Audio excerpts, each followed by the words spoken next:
ഇന്ന് വൈകിട്ട് ഏതാണ്ട് 3-3:30 കൂടിയാണ് ഈ ചാത്തമംഗലം മുക്കൻ റോഡിൽ ചെത്തുകടവ് എന്ന് പറയുന്ന ഈ സ്ഥലത്ത് വലിയൊരു മരത്തിന്റെ വലിയൊരു കൊമ്പ് ഈ റോഡിലേക്ക് വീണത്. നമുക്ക് ആ ദൃശ്യങ്ങൾ നോക്കിയാൽ കാണാം, ആ മരത്തിന്റെ മുകൾ ഭാഗത്ത് വലിയ കേടുപാടുകളുണ്ട്. ആ കേടുപാടുള്ള ഭാഗത്തു നിന്നാണ് ആ കൊമ്പ് അടർന്ന് താഴോട്ട് വീണത്. ഏതാണ്ട് അരമണിക്കൂറിലേറെ ഇവിടെ ഗതാഗതം സ്തംഭിച്ചു. അതിനേക്കാൾ ഏറെ ഗൗരവമുള്ളത് മുഖ്യമന്ത്രി ഇതുവഴിയായിരുന്നു പോകേണ്ടത്. തുരങ്കപാതയുടെ ഉദ്ഘാടനവുമായി ബന്ധപ്പെട്ട് മുഖ്യമന്ത്രി ഗസ്റ്റ് ഹൗസിൽ നിന്ന് ഇറങ്ങി പോകേണ്ടുന്ന ഒരു സമയത്തിന് ഏതാണ്ട് ഒരു 10 മിനിറ്റ് മുമ്പ് മാത്രമാണ് ഈ മരം വീണിരിക്കുന്നത്. അതോടൊപ്പം തന്നെ മറ്റൊരു ഗൗരവമുള്ള ഒരു വിഷയം എന്ന് പറയുന്നത്, ഒരു കുടുംബം സഞ്ചരിച്ചിരുന്ന ഒരു കാറിന് മുകളിലേക്കാണ് ഈ വണ്ടി വീണത് ഈ മരം വീണത് എന്നുള്ളതാണ്. ഈ കാർ നോക്കിയാൽ നമുക്ക് കാണാം, ഇതാ മുൻഭാഗത്താണ് ഇത്തരത്തിൽ വീണിരിക്കുന്നത്. ഇതിന്റെ മുൻഭാഗം ഏതാണ്ട് പൂർണ്ണമായും തകർന്ന നിലയിലേക്കാണ് ഉണ്ടായിരിക്കുന്നത്. അതോടൊപ്പം തന്നെ ഈ കാറിന്റെ മുകൾ ഭാഗത്തേക്ക് നോക്കിയാൽ ഇതാ ചതുങ്ങിക്കിടക്കുകയാണ്. മരം ഈ ഭാഗത്തേക്ക് വീഴുകയും അതോടൊപ്പം തന്നെ ഈ കാറിന്റെ അകത്ത് ഒരു കൈക്കുഞ്ഞടക്കമുള്ള 3 പേരടങ്ങിയ ഒരു കുടുംബമായിരുന്നു ഉണ്ടായിരുന്നത്. അവർ വല്ലാതെ പേടിച്ചു പോയി. വണ്ടി ഓടിച്ചു പോകുന്ന സമയത്താണ് ഇത്തരത്തിൽ പെട്ടെന്നൊരു ശബ്ദത്തോടു കൂടി ഈ മരം വീഴുകയും ചെയ്തത്. ആ കുടുംബം നമുക്കൊപ്പം ചേരുന്നുണ്ട്. ചേട്ടൻ എങ്ങോട്ടായിരുന്നു പോയത്? ഞങ്ങൾ NIT ഭാഗത്ത് നിന്ന് കോര് ഭാഗത്തേക്ക് പോകുമായിരുന്നു. പെട്ടെന്ന് വീഴുകയായിരുന്നു? അതെ, പെട്ടെന്ന് വീഴുകയായിരുന്നു. വണ്ടി പോകുന്നതിൻ്റെ ഇടയ്ക്ക് പെട്ടെന്നൊരു ശബ്ദം കേട്ടു. മരത്തിന്റെ വലിയൊരു ചില്ല ഒടിഞ്ഞു വണ്ടിന്റെ മുന്നിലേക്ക് വീണതായിരുന്നുണ്ട്. വാഹനം വേഗത്തിലായിരുന്നോ? ഇല്ല, വാഹനം കൊച്ചൊക്കെ വെച്ചിട്ട് വളരെ മെല്ലെയാണ് പോയിക്കൊണ്ടിരിക്കുന്നത്. മുന്നിലും പുറകിലൊക്കെ 2 വീലറൊക്കെ പോകുന്നുണ്ടായിരുന്നു. അവരുടെ മേത്തൊക്കെ വന്നു വെച്ചിട്ടുണ്ടെങ്കിൽ പേടിച്ചു പോയോ? നന്നായി പേടിച്ചു പോയി. പിന്നെ കുഞ്ഞ് നന്നായി കരഞ്ഞു, പേടിച്ചു പോയി. എന്താ സംഭവിച്ചതെന്ന് മനസ്സിലായില്ല പെട്ടെന്ന്. പിന്നെ ആളുകളൊക്കെ വന്ന് ഹെൽപ്പ് ചെയ്തു. ആർക്കൊന്നും പറ്റിയില്ല. അത് തന്നെ വലിയ കാര്യം എന്ന് വിചാരിക്കണം. വാവയെ പേടിച്ചു പോയോ? പേടിച്ചുപോയി. അയ്യോ,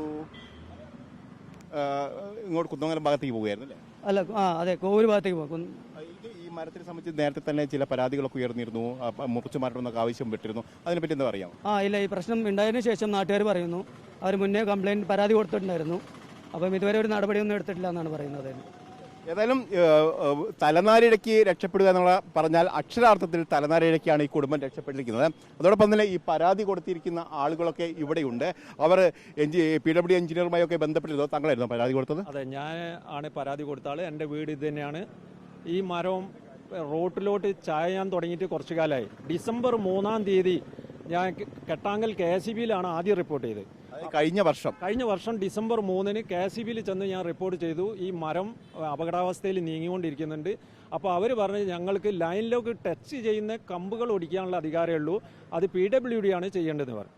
അങ്ങനെ ഞാൻ PWD ചെന്ന് അവിടെ എഞ്ചിനീയർക്ക് നേരിട്ട് പരാതി കൊടുത്ത ആളാണ് ഡിസംബർ 3-ന്. അങ്ങനെ അവർ പിറ്റേ ദിവസം ഒരു എഞ്ചിനീയർ ലേഡി ഹിമ ആണ് അവരുടെ പേര്, അവർ വന്നിരുന്നു. അതിനുശേഷം ഈ ബിജു എന്ന് പറഞ്ഞ PWD എഞ്ചിനീയറും വന്നു. 2 പേരും വന്നു. ഈ മരത്തിൻ്റെ അവസ്ഥ ഞാൻ കാണിച്ചു കൊടുത്തു. അവർ പിന്നീട് അതിനെപ്പറ്റി യാതൊരു നടപടിയും എടുത്തില്ല. പിന്നെ ഞാൻ പഞ്ചായത്ത് മെമ്പറോട് പറഞ്ഞതിൻ്റെ അധികാരത്തിൽ അയാൾ പഞ്ചായത്തിൽ അവതരിപ്പിച്ചപ്പോൾ ഈ ഈ മഴക്കാലത്ത് മരങ്ങൾ ഇങ്ങനെ അപകടാവസ്ഥയിലുള്ള മരങ്ങൾ മുറിച്ചു മാറ്റാനുള്ള എന്തോ ഒരു വകുപ്പുണ്ടെന്ന് പറഞ്ഞ് പഞ്ചായത്ത് വന്ന് പരിശോധിച്ച് അവർ റിപ്പോർട്ട് കൊടുത്തു PWDക്ക് റിപ്പോർട്ട് കൊടുത്തിട്ട് PWD എഞ്ചിനീയർ പിറ്റേ ദിവസം ഇവിടെ വന്നിരുന്നു. അപ്പോഴും ഞാനിവിടെ ഉണ്ട്. അപ്പോൾ അയാൾ പറഞ്ഞ് ഞങ്ങൾ ഫോറസ്റ്റിന് ഫോർവേഡ് ചെയ്യാണ്, ഇനി അവരാണ് തീരുമാനിക്കേണ്ടത്. അപ്പോൾ ഇന്നലെ ആ മരം ഇലക്ട്രിക് ലൈനിലോട്ട് ടച്ചായി. അപ്പോഴും ഞാൻ വിളിച്ചു PWDയിൽ. അയാളോട് പറഞ്ഞത് എന്താ, അത് ഫോറസ്റ്റ് നിന്ന് ലേലം ചെയ്യണം മരം. അപ്പം ഞങ്ങൾ പറഞ്ഞു ഇവിടെ മരം വീണിട്ട് ആൾ മരിച്ചതിന് ശേഷം നിങ്ങൾ ലേലം ചെയ്ത് ഇങ്ങോട്ട് വന്നിട്ട് കാര്യമില്ല, എത്രയും പെട്ടെന്ന് നടപടി എടുക്കണം, ഇല്ലെങ്കിൽ ഞാൻ നാളെ കലക്ടർക്ക് നേരിട്ട് പരാതി കൊടുക്കാൻ ഉദ്ദേശിച്ച് നിൽക്കുകയായിരുന്നു. അപ്പോഴാണ് ഇത് ഇങ്ങനെ വീണത്. വിവിധ വകുപ്പുകൾ എങ്ങനെയാണ് പ്രവർത്തിക്കുന്നതാണ്. കാരണം പരാതി കിട്ടിയിട്ട് പോലും ഒരു നടപടിയും ഉണ്ടായില്ല. പല വകുപ്പുകളിലേക്ക് അത് തട്ടി പോവുകയും അവിടെ ഒന്നും നടപടി എടുക്കാതെ മുന്നോട്ട് പോവുകയും ചെയ്തു. പിന്നീട് അവസാനം ഈ മരം വീഴുന്ന ഒരു ഘട്ടത്തിലാണ് ഇപ്പോൾ ഈ സംബന്ധിച്ചുള്ള നടപടികളെക്കുറിച്ചൊക്കെ നമുക്ക് അറിയാൻ കഴിയുന്നത്. നമുക്ക് ദൃശ്യങ്ങൾ തന്നെ ഒരിക്കൽ കൂടി പരിശോധിച്ചാൽ കാണാം, ഈ മരം ചരിഞ്ഞോടുകൂടി തന്നെ ഇതിൻ്റെ മറുഭാഗത്തുണ്ടായിരുന്ന കൽക്കെട്ട് പൂർണ്ണമായും തകർന്ന സ്ഥിതിയിലേക്ക് വന്നിട്ടുണ്ട്. അതോടൊപ്പം തന്നെ കെട്ടിൻ്റെ മറ്റു ഭാഗങ്ങളിലേക്കൊക്കെ ആ ചരിവ് പ്രകടവുമാണ്.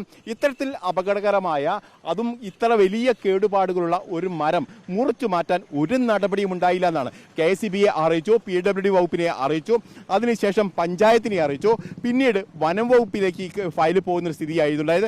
ഏതായാലും ഇത് സംബന്ധിച്ച് ഇപ്പോൾ മരം വീഴുകയും മുഖ്യമന്ത്രി അടക്കം പോകേണ്ടുന്ന ഒരു 10 മിനിറ്റ് മുമ്പാണ് ഇത്തരത്തിൽ മരം വീഴുകയും ചെയ്തിരിക്കുന്നത്. അതോടൊപ്പം തന്നെ ഒരു കാറിന് മുകളിൽ മരം വീണതോടുകൂടി തന്നെ ഒരു കുടുംബം തലനാരിഴയ്ക്ക് രക്ഷപ്പെട്ടു എന്നുള്ളതാണ്.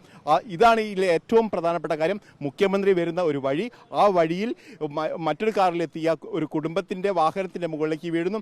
ഇത്തരത്തിൽ വലിയ ഒരു ദുരന്തം അല്ലെങ്കിൽ വലിയൊരു അപകടം സംഭവിക്കാൻ ഇടയുണ്ടായിരുന്ന ഒരു സ്ഥലത്താണ് ഇത്തരത്തിലുള്ള ഒരു കെടുകാര്യസ്ഥ എന്ന് വേണം എടുത്തു പറയേണ്ടത് ഒരു കാര്യം. ഏതായാലും വലിയ അപകടം കൂടാതെ ഈ മരം മുറിച്ചു മാറ്റാൻ കഴിഞ്ഞിരിക്കുന്നു.